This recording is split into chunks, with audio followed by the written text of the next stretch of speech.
After delivery breast feeding ఇవ్వడం వల్ల బేబీకి మదర్కి అన్ని రకాల ఉపయోగాలు ఉంటాయి. బేబీకి వచ్చేటప్పటికి బేబీకి ఇమ్యూనిటీ లెవెల్స్ పెరుగుతాయి, బేబీ కొన్ని వైరల్ ఇన్ఫెక్షన్స్ తగ్గుతాయి, అండ్ బేబీకి కావాల్సిన ఫీడ్ ఫ్రమ్ మదర్ మిల్క్ బేబీకి అందుతుంది. అండ్ మదర్కి వచ్చే అడ్వాంటేజెస్ ఏంటి అంటే పోస్ట్ పార్టమ్ రికవరీ చాలా స్పీడ్గా ఉంటుంది. యూట్రస్ నార్మల్ సైజ్కి రావడానికి బ్రెస్ట్ ఫీడింగ్ అనేది హెల్ప్ అవుతుంది. అండ్ బ్రెస్ట్ ఫీడింగ్ వలన ఓవేరియన్ క్యాన్సర్, బ్రెస్ట్ క్యాన్సర్స్ రావడం తగ్గుతుంది.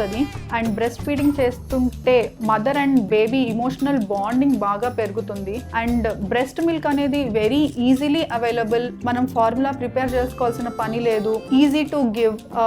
పాల బాటిల్స్ కడుక్కోవాల్సింది అలాంటి హర్డిల్స్ అనేది బ్రెస్ట్ ఫీడింగ్ లో లేవు. ఇమోషనల్ బాండింగ్ పెరుగుతుంది. అండ్ బ్రెస్ట్ ఫీడింగ్ చేయడం వల్ల మదర్ లో ఆక్సిటోసిన్ అనే హార్మోన్ బాగా పెరిగి happy hormone. Oxytocin is a happy hormone. హ్యాపీగా ఉండడానికి, పోస్ట్ పార్టమ్ డిప్రెషన్ నుంచి బయటపడడానికి ఈ హార్మోన్ హెల్ప్ చేస్తుంది. సో బ్రెస్ట్ ఫీడింగ్ వల్ల బేబీకి ఉన్న అడ్వాంటేజెస్ తో పాటు మదర్ కి కూడా చాలా అడ్వాంటేజెస్ ఉంటాయి. సో బ్రెస్ట్ ఫీడింగ్ చేసుకోవడం అనేది most important thing during post partum. And breast feeding ని మనం ఎక్స్క్లూజివ్ గా 6 months వరకు బేబీకి ఇస్తే baby and mother both will be benefited.